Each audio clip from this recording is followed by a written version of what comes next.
சொந்த ஊர் கரூர் பள்ளப்பட்டி. நான் விழுந்த ஊர். என் வீடு இன்னமும் பள்ளப்பட்டியில் தான் இருக்குது. அந்த பகுதி மக்கள் இவ்வளோ பெரிய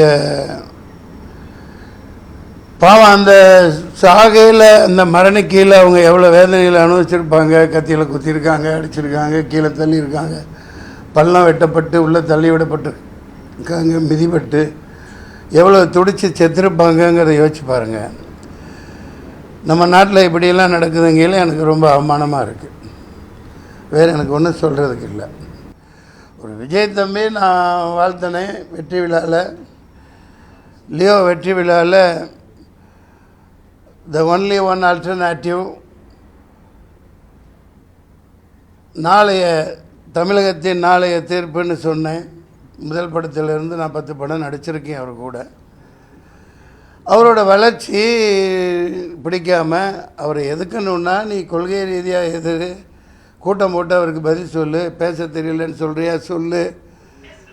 உன்னை மாதிரி கொட்டை போட்டு தின்னு பழம் தின்னு கொட்டை போட்டு தொடர்ந்து இந்த நாட்டை நாசமாக்கிக்கிட்டு இருக்கிற உங்களை எதிர்த்து ஒரு ஆள் வர்றான் பேசுகிறான் அப்படின்னா உங்களுக்கு பிடிக்கலன்னா கொள்கை ரீதியாக எதிருங்க.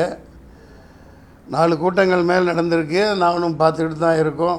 4 லட்சம் 5 லட்சம் இப்படி மக்கள் கூடுறாங்க. அப்படி கூடையில் போன வாரம் கூட சொல்லியிருக்கார். அதில் தான் பார்க்குறேன் காணொலியில். நாங்கள் என்ன கேட்குறோம், உங்கள்கிட்ட ஒரு பெரிய இடமா கொடுங்க, மக்கள் நின்று சந்தோஷமாக பார்த்துட்டு கேட்டுட்டு போகட்டும்.